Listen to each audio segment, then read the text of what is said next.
Area पे। अब चूंकि फॉर्मूला को हमें जनरलाइज करना है और मैंने एजम्पशंस भी बताए हैं कि प्रिज्मेटिक बार होना चाहिए, सारे एजम्पशंस मटेरियल होमोजीनियस आइसोट्रोपिक वो सारे होते हैं, इसीलिए अभी हम यहां पे एक फॉर्मूला जो डिराइव करेंगे। लेकिन पहले हम शुरुआत करेंगे छोटे से एलिमेंट से, ठीक है। तो मान लेते हैं कि ये हमारा इस जगह पे मटेरियल का एक स्ट्रेस एलिमेंट है, ठीक है। इस स्ट्रेस एलिमेंट पे जो रेजिस्टिव फोर्स लग रहा है that is delta R small, dr भी ले सकते हो, और इस स्मॉल एलिमेंट का जो एरिया है दैट इज कॉल्ड dA।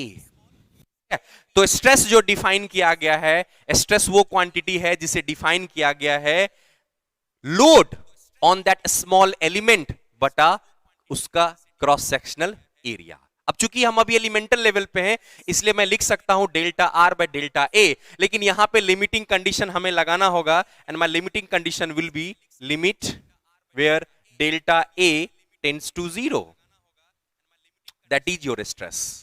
ध्यान रखना है। अब डेल्टा A tends to 0 का मतलब है कि I am talking about stress intensity, ठीक है। अब इसी चीज को अगर मैं जनरलाइज कर देता हूं फॉर इंटायर एरिया ना, इसको डिफरेंशियल फॉर्म में लिखें तो ऐसा लिख सकता हूं मैं dr by dA, ठीक है, राइट। और इसको यहां पे मैं उस तरफ लेके चला जाऊं ना, इसको इधर मैं इधर लेके आ जाता हूं तो can I right total resistive force small जो है वो सिग्मा इंटू dA, ठीक है ना। और इसको आप इंटीग्रेट कर दीजिए। इंटीग्रेट करने का मतलब है we are taking for entire area. अभी स्मॉल एलिमेंट dA लिया था, उसको पूरा इंटीग्रेट करने का सीधा मतलब है we are taking for entire area ना। अगर इसको आप अगर ले लेते हो, मान लेता हूं 0 से A कर देता हूं और इसको 0 से R कर देता हूं, तो पूरे एरिया के लिए हमारा ये R हो जाएगा और ये निकल जाएगा सिग्मा इंटू A, और यहीं से फॉर्मूला आता है स्ट्रेस बराबर R बाई A।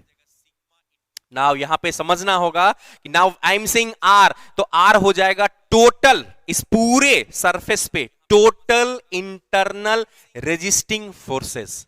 ये जितने भी आपको डिस्ट्रीब्यूशन दिख रहे हैं छोटा छोटा छोटा, वो सब का समेशन होके आ जाएगा। मतलब कहना इसे एवरेज में ले रहा हूं पूरे सरफेस के लिए, पूरे सरफेस के लिए मैं क्या कर रहा हूं, मैं एवरेज ले रहा हूं।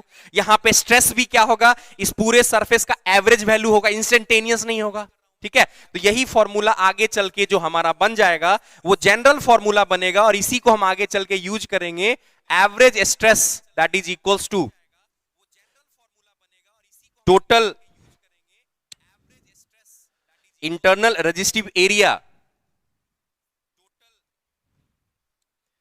टोटल इंटरनल रेजिस्टिव फोर्स बटा original cross sectional area, and that will be A। और यहीं से फॉर्मूला आ जाता है that is nothing but R by A not.